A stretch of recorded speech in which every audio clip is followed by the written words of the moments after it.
There are lots of guacamole recipes out there, but I'm going to show you how I do it. Started by mashing some avocados in a bowl. I'm guessing there's about a cup of mashed avocado there. And now I'm going to put in some really finely diced red onion, and I also threw some green onion in there. And I'm going to spitball on this. I'm going to say I think it's less than a third of a cup of diced onion. Have to make this again and actually measure it, but I only used about a quarter of the red onion and then 2 green onions. I always just kind of do this by sight and by feel. This next part's important. You need to dice up some tomatoes. I am using some heirloom cherry tomatoes. You gotta cut them up fairly small. This knife, this kind of sharp tomato knife, works really well for that. And I like more tomato than onion.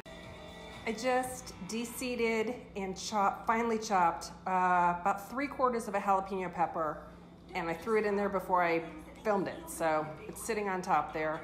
You could use more or less depending on how spicy you want it to be. Okay, and this part is not optional. You have to use fresh cilantro. Cannot use dried cilantro. And I just chopped like the top third off of a bunch of cilantro, and now I'm gonna finely dice it. I'll show you what it looks like when I'm done. Here's the cilantro when it's chopped.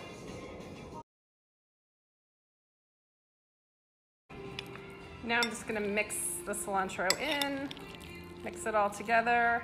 Then I'm gonna add some lemon juice. Lime juice is traditional, but I actually prefer lemon juice. So that's what I'm doing. Now I'm adding some lemon juice. I like it pretty lemony, so I usually put in a half and then I taste it, and sometimes I put in the rest of it. Okay, so do not skip this step. You gotta taste it at this point and see what it needs. Sometimes I have to add garlic, sometimes I add onions, sometimes I throw some more tomato in there. Just depends on what it needs. I think it's a little light on salt and a little light on heat, so I'm gonna put a couple dashes of this Chipotle Tabasco sauce in there. And then we're gonna call it done. Here we go. So here it is, life-changing guacamole in the evening light.